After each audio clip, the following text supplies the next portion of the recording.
Iran ধুমধারাক্কা missile drone দিয়ে কাঁপিয়ে তুলছে। হরমুজ প্রণালীতে ইরান রেড অ্যালার্ট জারি করেছে, দেখা মাত্র গুলি, দেখা মাত্র মিসাইল অ্যাটাক চলছে। পাশাপাশি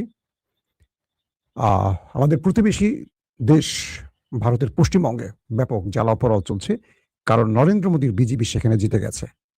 আর তৃণমূলের উপর ব্যাপক আক্রমণ চলছে। আমি এই খবরটি খুব লম্বা করবো না, সংক্ষিপ্ত দিব, কারণ আপনাদের সবার নজর হলো ইরানের দিকে। আপনারা জানেন যে ভারতের বিজেপি পশ্চিমবঙ্গ দখল নিতে এবার নির্বাচনের আগে তার কেন্দ্রীয় সরকারের সকল ক্ষমতা ব্যবহার করেছে, এবং প্রাদেশিক সরকার বা অঙ্গরাজ্যের সরকারের যে আসলে দুর্বল হয় এটা প্রমাণ করেছে নরেন্দ্র মোদী, কারণ তিনি তার কেন্দ্রীয় সরকারের পুলিশ, নিরাপত্তা বাহিনী, নির্বাচন কমিশন সবগুলোকে ব্যবহার করে সর্বোচ্চ লেভেলের কারচুপি করে মমতা, আমাদের তৃণমূলের মমতা দিদিকে হারিয়েছে। তার কয়েকটা উল্লেখযোগ্য অংশ আমি আপনাদের বলি। 90 লক্ষ ভোটারকে এবার ভোট দিতে দেয়নি, যারা সবাই তৃণমূলের ছিল, এবং বলা হচ্ছে কয়েক হাজার মুসলিমের ভোটারকে এবার স্থগিত করেছে, যারা বৈধ নাগরিক, ভারতের জন্ম নেওয়া, সারা জীবন ভারতের ভোট দিয়েছে, সেই সব মুসলিমদের তারা ভোট দানে বিরত রেখেছে, যারা তৃণমূলকে ভোট দিতে পারে। অর্থাৎ আসনগুলোকে এমনভাবে টার্গেট করেছে, প্রত্যেকটা আসন থেকে মমতার ভোটারদেরকে লিস্ট করে করে যারা মুসলিম তাদেরকে সরিয়েছে, এবং 90 লক্ষ ভোটারকে ভোট দানে বিরত রেখেছে, বিভিন্নভাবে বিভিন্ন আইন কানুন হাবিজাবি করে এদেরকে বাদ রেখেছে, এবং এই ভোটগুলোই মমতা পায়নি, যে কারণে প্রতিটা আসনে এখন পর্যন্ত যে জরিপ পেয়েছি 3 থেকে 4% ভোট শুধু ব্যবধান তৃণমূল কংগ্রেস এবং বিজেপির মধ্যে। অর্থাৎ একটা বড় রকম ইলেকশন ইঞ্জিনিয়ারিং করে বিজেপি পশ্চিমবঙ্গ দখলে যাচ্ছে। আর এই দখলের অর্থাৎ জয়ের যখন সম্ভাবনা তৈরি হয়েছে, তৃণমূলের কার্যালয়, অফিস, নেতাদের বাড়ি ঘরে ব্যাপক হামলা, ভাঙচুর, অগ্নিসংযোগ শুরু হয়ে গেছে। আমরা দেখতে পাচ্ছি আরেকটি জাহেলিয়াতের অংশ, এবং এটা বাংলাদেশের জন্য খুবই সিগনিফিক্যান্ট। আমি শুধু বলবো বিএনপি এবং জামাতকে সর্বোচ্চ সতর্ক অবস্থানে এবং ঐক্যবদ্ধ থাকতে হবে, কারণ শুভেন্দু অধিকারী যে ব্যক্তির কথা বলছে তিনি খুবই বিপজ্জনক বাংলাদেশের জন্য, এবং তিনি সবসময় বাংলাদেশের ব্যাপারে ঘৃণা ছড়ানো একজন ব্যক্তি। তিনি হতে যাচ্ছেন পশ্চিমবঙ্গের ত্রাণকর্তা। অতএব যে বিএনপি এতদিন জামাতকে শত্রু ভেবে আওয়ামী লীগকে বন্ধু ভাবার চেষ্টা করেছে, আওয়ামী লীগের পার্টি অফিস খুলে দিয়েছে, বিভিন্ন জায়গায় আওয়ামী লীগকে তার দলে ভিড়িয়েছে, আওয়ামী লীগকে একেবারে বুকে জড়িয়ে মিষ্টি মুখ করিয়েছে, তাদের জন্য খুব বিপদ সংকেত আসতে যাচ্ছে। আল্লাহ না করুক। আমি চাই না বাংলাদেশ বিভাজিত হোক। আমি চাই জুলাই যোদ্ধাদের অংশটি বা জুলাইয়ের পক্ষের শক্তি এক থাকুক যে কোনো ভাবে। এটি বাংলাদেশের জন্য অনেক বড় ঘটনা হতে যাচ্ছে। দর্শক, এটা নিয়ে আলাদা একটা এপিসোড করব, আজকে এটা নিয়ে আর লম্বা কথা বলতে চাই না। দর্শক, আসি আপনাদের জন্য ইরানের যে খবর। আজ রাতটা খুব ক্রুশিয়াল রাত, কারণ আজ বড় কিছু ঘটতে যাচ্ছে। আমি আপনাদেরকে আজ দুপুরে যে লাইভটি করেছিলাম বেলা 1টার সময়, সেই লাইভে আমি আপনাদের ইঙ্গিত করেছি যে আজকে একটা বড় যুদ্ধ বাঁধতে যাচ্ছে। যারা আমার লাইভটা দেখেছেন তারা বুঝতে পেরেছেন। আমি সেই লাইভে যে কথাগুলো বলেছিলাম তা এখন শুরু হয়ে গেছে। সবাই এখন আমাকে দোষ দেন যে মাসুম ভাই আপনার কারণে যুদ্ধ শুরু হয়ে গেছে। ভাই, আমার কারণে আসলে যুদ্ধ শুরু হয়ে গেছে। এখন এটার জন্য কি আমার ফাঁসি হওয়া উচিত কিনা জানি না। আসেন আমি একটা একটা করে খবর দিই, আগে যুদ্ধের খবর দিই, তারপরে ভেতরের আরো অনেকগুলো খবর আছে। আপনারা তো যুদ্ধের জন্য বসে আছেন। আসেন, আমেরিকা ইরানকে চ্যালেঞ্জ করে বলেছিল যেই জাহাজগুলো হরমুজের অপর প্রান্তে বসে আছে, তোমরা যদি এই পারে আসতে চাও আমেরিকা তোমাদের নিরাপত্তা দিয়ে বের করে আনবে। অর্থাৎ আমেরিকা এতদিন নেভাল ব্লকেট তৈরি করে তারা দেখেছে ইরানের সাথে পারেনি। এবার তারা ইরানের এই কি বলবো বাধা ছিন্ন করার জন্য, ইরান যে হরমুজ দখলে রেখেছে এই দখল থেকে আমেরিকা নিজের দখলে নেয়ার জন্য তারা কি করছে, যে জাহাজগুলো আটকে ছিল অপর প্রান্তে সেই জাহাজগুলোকে বলছে তোমাদের আমরা নিরাপত্তা দিব, তোমরা চলে আসো দল বেঁধে।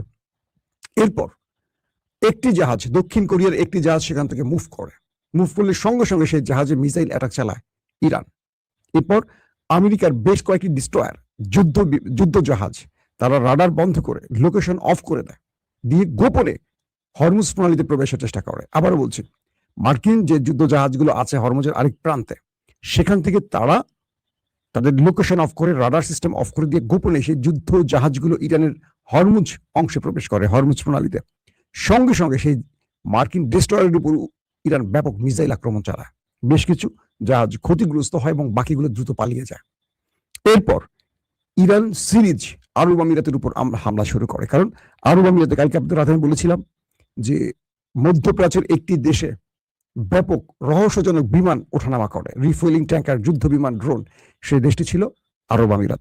তো সেই দেশটি আজকে একটা যুদ্ধ পরিস্থিতি তৈরি করে। কয়েকটি সূত্র বলছে ইরানের আইআরডিসির একটি বিশেষ ঘাঁটির উপর আরব আমিরাত থেকে মার্কিন যুদ্ধ বিমান উড়ে অ্যাটাক চালিয়েছে। এই তথ্যটি এখন ইরান এবং কেউ স্বীকার না করলে কিছু আউটলেট দাবি করেছে। এরপরই ইরান আরব আমিরাতের উপর ভয়ঙ্কর মিসাইল অ্যাটাক শুরু করে, ড্রোন এবং ক্রুজ মিসাইল দিয়ে আরব আমিরাতের বেশ কয়েকটা শহর কাঁপিয়ে তোলে এবং তাদের তেল কেন্দ্র বা তেল কূপগুলোকে আগুন ধরিয়ে দেয়। বলা হয় যে আমিরাতের বেশ কিছু তেলের যেই ঘাঁটি আছে বা তেলের যে কূপ আছে সেখানে হামলা হয় এবং ভারতের পাঁচজনের মতো নাগরিক গুরুতর আহত হয়। এবং ইরান থেকে যে হরমুজ প্রণালী ভেদ করে মার্কিন কি বলবো নির্দেশনা ফলো করে যে জাহাজগুলো ইরানের হরমুজ পার হতে যায়, ইরান তাদের উপর ব্যাপক মিসাইল অ্যাটাক চালায়। অর্থাৎ ইরান যে কথাগুলো বলেছে অক্ষরে অক্ষরে পালন করে। প্রথমে সতর্কতামূলক আক্রমণ মানে মিসাইল অ্যাটাক, তারপর ডাইরেক্ট মিসাইল চালায় ইরান। এবং ইরান বলে দেয় যে এই অঞ্চলে আমাদের অনুমতি ছাড়া পরবর্তী নির্দেশনা না দেওয়া পর্যন্ত আমার শত্রু মিত্র সকলের জাহাজকে নিষিদ্ধ করা হলো। অর্থাৎ হরমুজ প্রণালী থেকে আর কোনো জাহাজ এখন প্রবেশ করতে পারবে না যতক্ষণ না ইরান তাদেরকে পারমিশন দেয়। মানে এখন ইরানের পারমিশনও না, ইরান বলে দিচ্ছে ডাইরেক্ট যে পরবর্তী নির্দেশনা না দেওয়া পর্যন্ত কোনো জাহাজ এখন এই অঞ্চলে আসবে না, কারণ এখন যুদ্ধ আবার শুরু হয়ে গেছে এই অঞ্চলে। সো যে কোনো জাহাজ এই অঞ্চলে ঢোকা মাত্রই আক্রান্ত হয়ে যাবে। এই জন্য ইরান বলছে আমার শত্রু আমার মিত্র যারাই আছো কেউ এই অঞ্চলে আর তোমরা জাহাজ নিয়ে প্রবেশ করো না, তোমাদেরকে একটি জাহাজের ম্যাপ দিয়ে দিচ্ছি, এই ম্যাপের মধ্যে তোমরা থাকো। ম্যাপটি আমরা আপনাদের স্ক্রিনে দেখাচ্ছি। আপনারা দেখতে পাচ্ছেন হরমুজের এই মোড়টা, দেখতে পাচ্ছেন তো সবাই? তো এই হরমুজে দেখেন দুটো মেরুন কালারের, খয়েরি নাকি মেরুন বলেন, দুটো দাগ দিয়ে রেখেছি আমি, ভালো করে দেখেন। এই দুটো দাগের মধ্যে ইরান আসা নিষিদ্ধ করে দিয়েছে। এই অঞ্চলটা এখন ইরানের আওতা বা ইরান তার নিজের কন্ট্রোলে নিয়ে নিচ্ছে। একটা হলো ওমানের অংশ, একটা হলো ইরানের অংশ। এই দুটো অংশের মধ্যে যে কোনো মানে ইরানের অনুমতির বাইরে কাউকে প্রবেশ নিষিদ্ধ করে দেওয়া হয়েছে এবং এই অঞ্চলে ঢোকা মাত্র ইরান অ্যাটাক করবে ঘোষণা দিয়েছে। এবং এই মোড়টার মধ্যে যেই দাগটা দিয়েছে এই পুরো অঞ্চলটা জুড়ে ইরান সব রকম জাহাজকে প্রবেশে নিষেধাজ্ঞা দিয়ে দিয়েছে এবং বলছে যে আমরা যতক্ষণ না পরবর্তী নির্দেশনা দেব কেউ এখানে প্রবেশ করবেন না। এর মধ্যে 3টি বাণিজ্যিক জাহাজে হামলার খবর আমরা শুনেছি যে এই জাহাজগুলোতে ইরান হামলা করে বসে, যারা ইরানের অনুমতি ছাড়া এখানে প্রবেশ করেছে। আর দক্ষিণ কোরিয়ার জাহাজের কথা তো বললাম, সেখানে হামলা হয়েছে এবং এটি স্বীকারও করেছে। পাশাপাশি আরব আমিরাত আর এয়ার ডিফেন্স অ্যাক্টিভ করেছে এবং মুহুর্মুহু ইরানের মিসাইল অ্যাটাকের পর কিছু মিসাইল তারা ইন্টারসেপ্ট করতে পেরেছে এবং বাকিগুলো ভয়ঙ্করভাবে ইরানের কি বলে আরব আমিরাতের মতো অ্যাটাক করছে। আরব আমিরাতের ফুজাইল যে বন্দরটি আছে সেই বন্দরে দাউ দাউ করে আগুন জ্বলতে দেখা গেছে। এই গুরুত্বপূর্ণ বন্দরটি দিয়ে আরব আমিরাত গোপনে তেল বিক্রির কাজ করছিল। ইরান সেখানে মিসাইল অ্যাটাক চালিয়ে সেই বন্দরটাকে অচল করে দেয় এবং সেই বন্দরটা এখন পুরোপুরি কি বলবো স্টপ হয়ে গেছে, কারণ সেখানে পুরো এখন আগুন জ্বলছে। এরপর এখন যে লাইভটি করছি তখন পর্যন্ত আমি কয়েকটি মাধ্যমে দেখলাম যে থেমে থেমে আরব আমিরাতে মিসাইল অ্যালার্ম বাজছে, অর্থাৎ একটু পরে মিসাইল গুলো হিট করবে। যখন ইরান থেকে মিসাইল গুলো ছোড়া হয় আরব আমিরাতের উদ্দেশ্যে, তখন এই সংকেতের উপর ডিপেন্ড করে দ্রুত অ্যালার্ম বাজে। অ্যালার্ম বাজলে মানুষ সর্বোচ্চ সতর্ক পজিশনে চলে যায় এবং অ্যালার্মের কিছুক্ষণের মধ্যেই, কয়েক মিনিটের মধ্যে সেখানে আক্রমণের ঘটনা ঘটে। তো আরব আমিরাতে এখন পর্যন্ত আমরা যেটা পাচ্ছি যে সিরিজ আপনার কি বলবো যে অ্যালার্ম বাজছে, তার মানে ইরান এখন অ্যাটাক চালিয়ে যাচ্ছে। এবং এই যুদ্ধে ইরান ক্রুজ মিসাইল, ড্রোন এবং ব্যালিস্টিক মিসাইল ব্যবহার করেছে। বলা হচ্ছে যে ইরান 3 ধাপে তার ক্রুজ, ড্রোন এবং ব্যালিস্টিক মিসাইল ব্যবহার করেছে। পাশাপাশি ইরানের জরুরি পরিস্থিতি তৈরি হয়ে গেছে, যে কারণে সুপ্রিম কাউন্সিল, যারা এই যুদ্ধের সর্বোচ্চ নির্দেশদাতা বা যুদ্ধের কি বলবো নেপথ্যের ব্যক্তি, তারা একটা জরুরি বৈঠকে বসেছেন এবং সেই বৈঠক ইতিমধ্যে শেষ হয়েছে। এই বৈঠকের পর থেকে একটা বড় নির্দেশনা আসবে।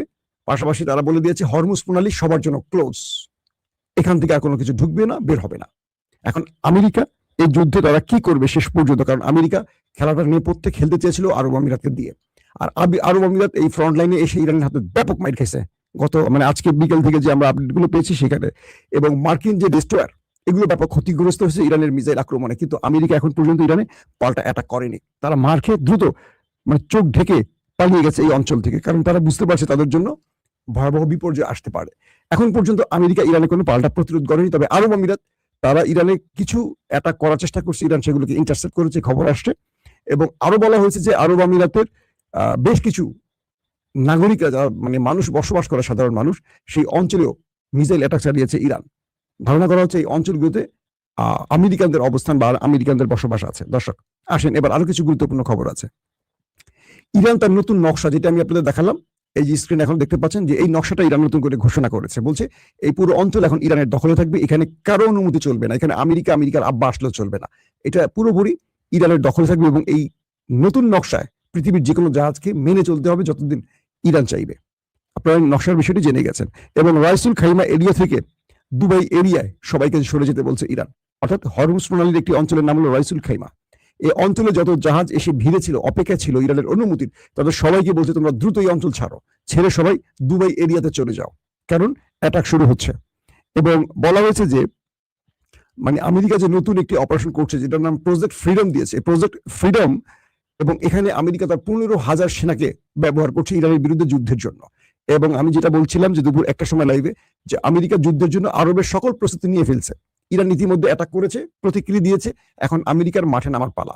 বলা হচ্ছে আজ রাতে ইসরায়েল, আমেরিকা, আরব আমিরাত এই 3 দেশ যৌথভাবে ইরানে আক্রমণ চালাতে পারে, এবং সেইভাবেই সকল প্রস্তুতি চলছে। এবং বলা হচ্ছে যে ইরানে মানে আমেরিকা ট্রাম্পকে 3টি পরিকল্পনা দেওয়া হয়েছে ডিপ স্টেট থেকে, বা যুদ্ধের যে পরিকল্পক সেন্টার কম বলি বা যেটাই বলি, সেখান থেকে 3টি পরিকল্পনা দেওয়া হয়েছে ডোনাল্ড ট্রাম্পকে। সেই ট্রাম্পে বলা হয়েছে, মানে সেই পরিকল্পনায় বলা হয়েছে যে ট্রাম্পের সামনে এখন 3টি পথ খোলা আছে। 1, ইরানে ভয়ঙ্কর অ্যাটাক করে পুরো ইরানকে ধ্বংস করে দেয়া। 2 নম্বর, হরমুজ প্রণালী ইরানের হাত থেকে দখল নিয়ে পূর্ণ নিয়ন্ত্রণ আমেরিকার হাতে নেয়া। 3 নম্বর, যে কোনো ভাবে একটি বড় স্ট্রাইক চালিয়ে ইরানের ইউরেনিয়াম আমেরিকার দখলে নেয়া। যদি এই 3টি কাজ করতে পারে, ডোনাল্ড ট্রাম্প তার ইজ্জত রক্ষা করে ফিরতে পারবে। নতুবা ডোনাল্ড ট্রাম্পের রাজনীতির কবর হয়ে যাচ্ছে, কারণ আমেরিকা এখন পর্যন্ত, মানে ট্রাম্প এখন পর্যন্ত তার জনপ্রিয়তার রেটিং নিচের দিকে।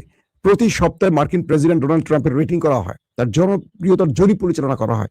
এই সপ্তাহে ট্রাম্পের অবস্থা আরো খারাপ হয়ে গেছে। বলা হচ্ছে 35% চলে আসে তার জনপ্রিয়তার, মানে তার অবস্থা এখন 35%, আর অজনপ্রিয় বা তার বিপক্ষে দাঁড়িয়েছে 64% মানুষ। এবং আরেকটি ভিত্তিতে বলা হয়েছে যে যখন ট্রাম্পের উপর একটি আততায়ী হামলা হলো, তখন ওই সময়টা যেহেতু ট্রাম্প আক্রান্ত হয়েছিলেন, তার জনপ্রিয়তার জায়গাটা একটা স্থির ছিল, নড়াচড়া করছিল না উপরে না নিচে। 1 সপ্তাহ পর তার জনপ্রিয়তা আরো কমে গেছে। তো এগুলোর কারণে কয়েক মাস পর ট্রাম্পের মধ্যবর্তী নির্বাচনে তার যে পরাজয় নিশ্চিত, এটা তিনি বুঝে গেছেন। তাই ট্রাম্পকে এখন এই 3টি পথ বলে দেওয়া হয়েছে: হয় ইরানকে পুরোপুরি ধ্বংস করে দাও, নতুবা হরমুজ প্রণালী ইরানের হাত থেকে নিয়ে পূর্ণ দখল আমেরিকার হাতে নাও, অথবা ইউরেনিয়াম ইরানের কাছ থেকে চুরি করে তুমি তোমার পক্ষে এনে বিশ্বকে জানাও যে ইরানকে আমরা ইউরেনিয়াম মুক্ত করে ফেলেছি, আর কোনো পারমাণবিক হামলা বা বোমার ভয় থাকতে পারে না। পাশাপাশি ইরানের যে জাহাজগুলো, 2টো জাহাজ আমেরিকা আটক করেছিল, সর্বশেষ ইরানের চাপে পড়ে, ইরানের ধোঁয়ায় খেয়ে সেই জাহাজগুলো পাকিস্তানের হাতে ফেরত দিয়েছে আমেরিকা, এবং পাকিস্তান এগুলো ইরানকে বুঝিয়ে দিচ্ছে। অর্থাৎ এখন পর্যন্ত পুরো খেলাটা নিয়ন্ত্রণ করছে ইরান, কোনোভাবেই তাদেরকে আর কোনো ছাড় দেওয়া হচ্ছে না। দর্শক, আজ রাতটি খুব, কি বলবো, ভয়ঙ্কর রাত। আজকে রাতে বড় কোনো অ্যাডভেঞ্চার করবে পৃথিবীর বড় বড় কয়েকটি দেশ। ইরান সুপ্রিম কাউন্সিলের যে বৈঠক, সেখানে তারা সর্বোচ্চ যুদ্ধের প্রস্তুতি নিয়ে রেখেছে। হরমুজে ইরান কোনো প্রকার ছাড় দেবে না। ইরান বলছে হরমুজে, ইতিমধ্যে হরমুজে ইরানের যুদ্ধ বিমানগুলো, ড্রোনগুলো মুভ করছে, এক পাশ থেকে এক পাশ সম করে মুভ করছে, সাইরেন বাজছে, এবং আরব আমিরাতের উপর থেকে থেকে অ্যাটাক চলছে। আরব আমিরাতের উপর ইরানের ব্যাপক রাগ আছে। এবার যদি যুদ্ধটা শুরু হয়, যারা বাংলাদেশের আছেন আরব আমিরাত দ্রুত ছাড়তে বলবো। ইরান আরব আমিরাতকে এবার মোটামুটি ছাপা করে ফেলবে, কারণ ইসরায়েলের আয়রন ডোম থেকে শুরু করে যত রকম ইসরায়েলের সাথে গোপন চুক্তি, দহরম মহরম এই দেশটি করছে, কল্পনা করতে পারবেন না। ইসরায়েলের দ্বিতীয় মিত্র আরব আমিরাত। আগে বলা হতো সবচেয়ে বড় মিত্র ছিল আমেরিকা, দ্বিতীয় মিত্র ছিল ভারত। কেন যেন মনে হচ্ছে আরব আমিরাত এখন ভারতকে টেক্কা দিয়ে নিজেরা দ্বিতীয় মিত্র হয়ে যাচ্ছে ইসরায়েলের। তো সবকিছু মিলে, এবং ইসরায়েলের সেনারা আরব আমিরাতে অবস্থান করছে এমন তথ্য ইরানের কাছে আসছে, সত্য মিথ্যা জানি না, কিছু কিছু আউটলেট এমন দাবি করছে। তো ইরান এই যুদ্ধে, মানে ইরানের বিরুদ্ধে আমেরিকা কিন্তু ইরানের চাপে পড়ে অনেকগুলো শর্ত মানতে রাজি হয়। 2টো দেশের জন্য মানতে পারে না, একটা হলো ইসরায়েল, একটা হলো আরব আমিরাত। আর সৌদি আরব এখানে কৌশলে খেলে। সৌদি আরব যেদিকে পাল সেদিকে বাতাস, তবে সৌদি আরব নিজের ক্ষতি বুঝতে পেরে যাচ্ছে যুদ্ধটা বন্ধ হোক। কিন্তু ইদানিং তারা বলছে আমেরিকাকে যে হয় তোমরা পারলে পুরো শেষ করে ফেলো ইরানকে, অথবা তোমরা এখানে পালাও, আমরা ইরানের সাথে লাইন করে চলবো। কিন্তু ইসরায়েল আর আরব আমিরাত মিলে আমেরিকাকে আবার যুদ্ধে নামাতে চাইছে, আর তার শুরুটা আজকে শুরু হয়ে গেছে, এবং কাল রাত থেকে সেই প্রস্তুতি হলো। ইরান বলে দিয়েছে আরব আমিরাতকে, তোমরা যদি আমার শত্রুকে প্রশ্রয় দাও বা আমার দেশে আক্রমণে তোমার দেশ ব্যবহার করা হয়, তাহলে তোমাকে আর সকাল দেখতে দেওয়া হবে না। ইরান যদি চায়, আমি আবার রিপিট বলছি, আরব আমিরাতের সকাল বন্ধ করতে পারে। কারণ ইরান আরব আমিরাতের খুব কাছের একটি দেশ, তাকে বেশি কষ্ট করতে হবে না। তার দেশে যে পরিমাণ আলু পটল বানানো আছে, হাই রেঞ্জ বা লং ডিস্টেন্স লাগবে না। ইরান সকাল থেকে শুধু মারা শুরু করবে, দেখবেন বিকালবেলা আরব আমিরাত নাই হয়ে গেছে। কারণ এই দেশগুলো অর্থের উপর টিকে আছে, আর পশ্চিমাদের মদদের উপর টিকে আছে। এদের স্ট্রং কোনো বাহিনী নেই, আধুনিক অস্ত্র থাকতে পারে, এগুলো ব্যবহারেরও ভালো করে নিয়ম কানুন জানে না। সো এই জাতিটা এখন, আমি কি বলবো, যে মুসলিম জাতির সবচেয়ে বড় বিস্ফোরা এই দেশটি। ইরান তাদের উপরে ধোলাইটা চালিয়ে আবার যুদ্ধে ফিরে আসছে। বাট আতঙ্কের খবরটি হলো, যে জিনিসগুলো আমরা চাচ্ছিলাম না, যুদ্ধটা বাদুক বা যুদ্ধটা লাগুক, আবার মানুষের প্রাণহানি, আবার তেলের দাম বৃদ্ধি। আজকে তেলের দাম 115 ছাড়িয়ে গেছে, 115 ছাড়িয়ে গেছে তেলের দাম। এখন পুরো স্টক মার্কেট ধস। আমেরিকার কপালে ভাঁজ পড়ে গেছে। আমেরিকা আবারও টেনশনে পড়ে গেছে। আমেরিকা এখন এই তেলের দাম কমানোর জন্য আবারও নতুন কোনো পরিকল্পনা হাতে নিতে হবে। আমেরিকা আসলে মানে বড় রকম এক মাইন্ড চিপে আছে। যখনই ইরানের সাথে যুদ্ধ করতে যায় তেলের দাম বেড়ে যায়, আর তেলের দাম বাড়ানো মানে আমেরিকার গলা চাপ পড়ে যায়। সবকিছু মিলে বিশ্ব পরিস্থিতি এক ভয়ঙ্কর গতিতে আগাচ্ছে। যুদ্ধ আবার শুরু হয়ে গেল। তার মানে আজকে রাত থেকে আমরা আবারও আপনাদেরকে খবর দিতে হবে কতগুলো মিসাইল, কতগুলো ড্রোন, কতগুলো মানুষের প্রাণ গেল, যেটা আমরা দেখতে চাই না, যেটা শুনতে চাই না। আমরা শান্তির পক্ষে, আমরা যুদ্ধের